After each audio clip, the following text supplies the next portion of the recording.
Hi, Jeff Rick here. We're on the ground at the Arriaga Center, the Alumni Center at Stanford University for a pretty neat little conference. It's the Women in Data Science. It's the first year they've ever had the conference. I think they're going to do it over and over again, so we want to come over, take a look at what's going on. I think there's probably 500 women here, some great panels and presentations this morning, so we grabbed a few of the smartest people we could find and bring them on air. So we're excited to have Geidi Primes and Halfaxa, Distinguished Engineer from Google. Welcome. Thanks. It's great to be here. Yeah, absolutely. So we were talking about some interesting things offline about kind of the merger of data science plus computer science plus math, right? And math guy or computer science people, it's green light, red light, it's on and off. But statisticians, there's no right answer, right? As smart as they get, there's always a confidence level. So talk about where data science plays and then all these algorithms that we're applying to the internet and places like Google. Well, I think this is really the confluence of math and computer science and statistics. I mean, traditionally there's been some distinctions between the fields, but with data growing so much and so many new applications, we really have to look at where they can help each other and where they overlap. There's this kind of joke people always make about a common algorithm called k-means clustering. K-means lets you extract clusters or meaning out of different types of data, like users that are similar or movies that are similar. And the joke is k-means converges, but we don't know what it converges to. And I think it's a really good example of algorithms that have long been used to try to extract meaning from data, but now we have to actually ask questions about how do you make a business decision based on that? And that's something where you need the kind of computational ability of computer science, but you also need the confidence from statistics to really know that Netflix or Amazon or Google could make a decision based on that. Now, it's interesting, too, you talked about making some business decisions because there's just so much data, and even Google, which has arguably as much computing horsepower on demand as anyone, still has to make all these trade-off decisions on something as simple as search, and you brought up a good example. I'd love to get more insight on, like, searching on a tweet, and how much effort do you need to find the tweet? How do you get the tweet? What's the business value of the tweet? And then what's the expected behavior to return that? It's a quickly evolving and growing challenge. Yeah, and it's something we don't always think about. You hear a lot about traditional business intelligence, looking at customers, looking at users, what's their value. But you also have to think on the back end, where data science is really important, is in helping a company decide, hey, I can't brute force this, or if I do, it means I have no computing power left to adapt to a new tweet or adapt to a new kind of content that comes along. So how do I use data science to pick the optimal point? How much computational power do I put into indexing that tweet versus what's the value of going out and getting this whole new set of content that somebody's created on their own homepage that's more static? And even the algorithms we use to actually index and crawl and find the right meaning of that content and look for keywords, you can't brute force it. There's just too much stuff being created.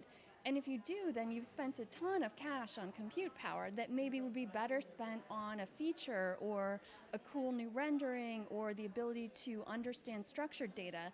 And that's the kind of trade-off internally that I think products that recommend things for users, look for search results, are making every day.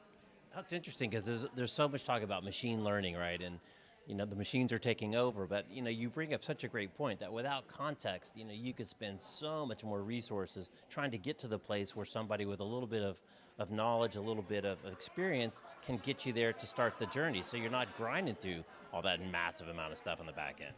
Yeah, I mean, I think it's very similar to kind of when you look in math, you want to optimize something, right? You're looking for the optimal point on a function, but you want to pick a good starting point, because otherwise you're spending a lot of wasted cycles trying to grind through options that really never made a lot of sense for you.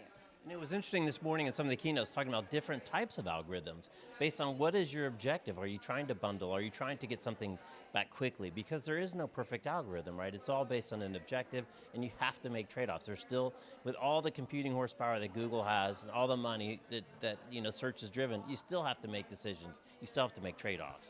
Yeah, because something like running an algorithm in a batch form can give you a lot of power because you have time to find the best document for a query or find the most recent document because you can look at everything at once. But you really want to be able to do it online too, because then you can always be incorporating new content as it's created.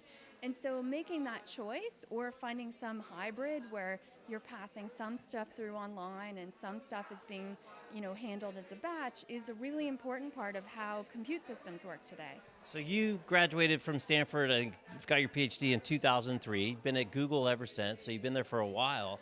How have things really changed? Because, it's funny, they're talking about all this different research in the keynotes, and most of the dates on the research were like '04, '08, '07. So maybe I'm just old. I'm like, wow, that seems really recent. Most of this science is done, I think there was only one that was 1999. Everything else in the 2000s.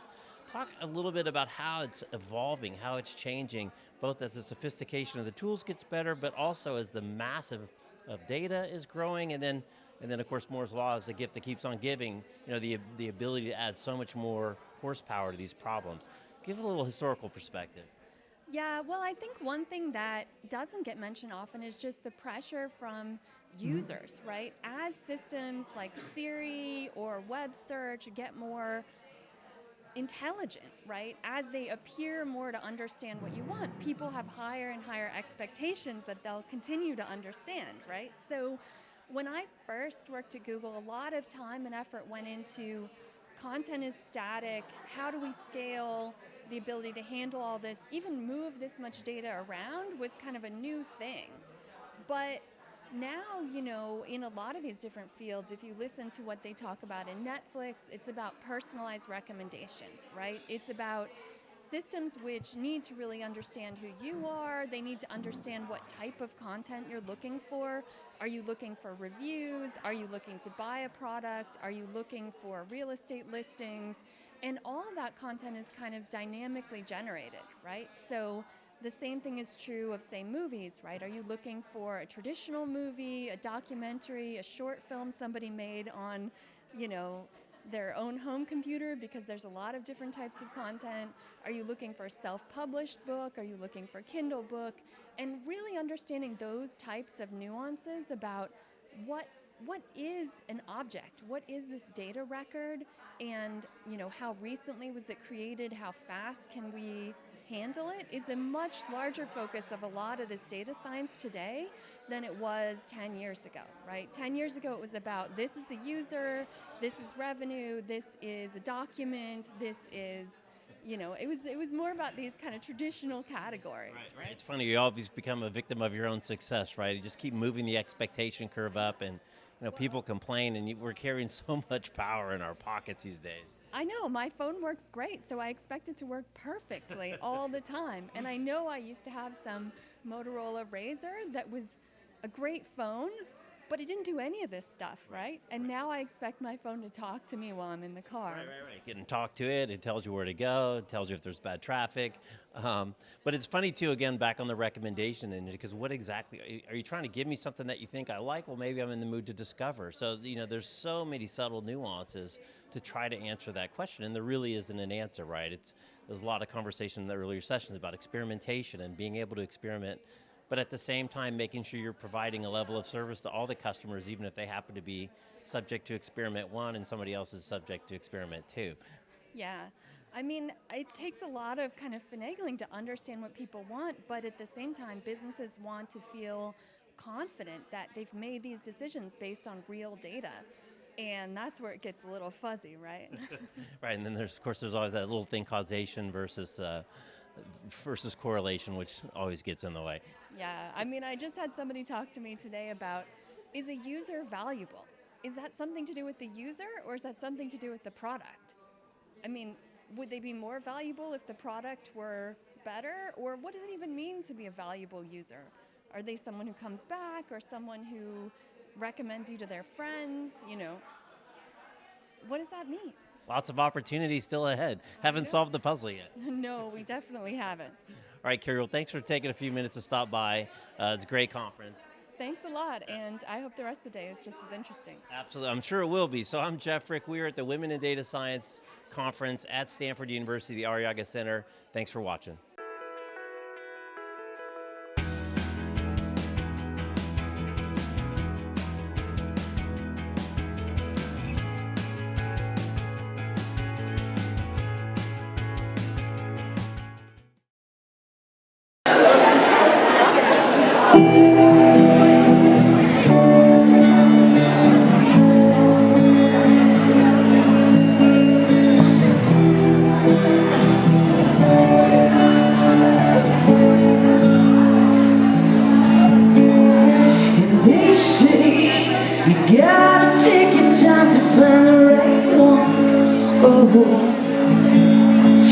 You've been going through the motions when the night's done. And you've been crawling into bed with all them lights on. You gotta keep moving, keep moving till those thoughts they go away. You gotta keep moving, keep moving till those thoughts they go away. So when you wake up, and that you fucking make up when you feel stuck, buried in what you made up. I'm not gonna be this worst part of me. I'm not gonna be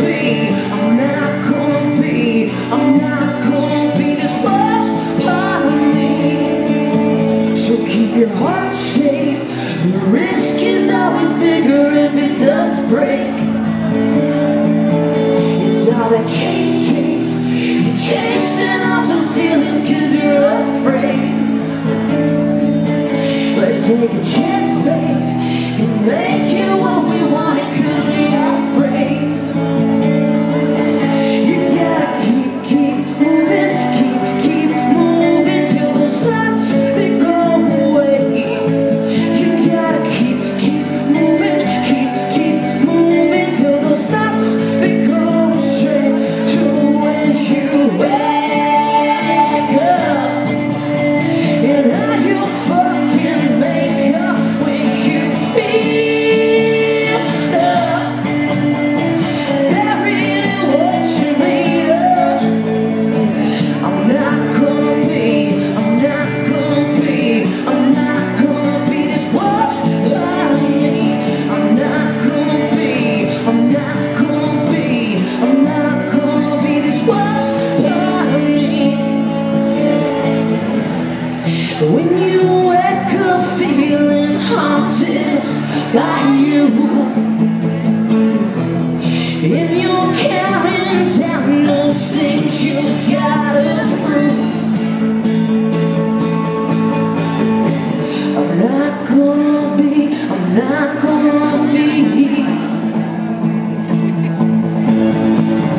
not gonna be I'm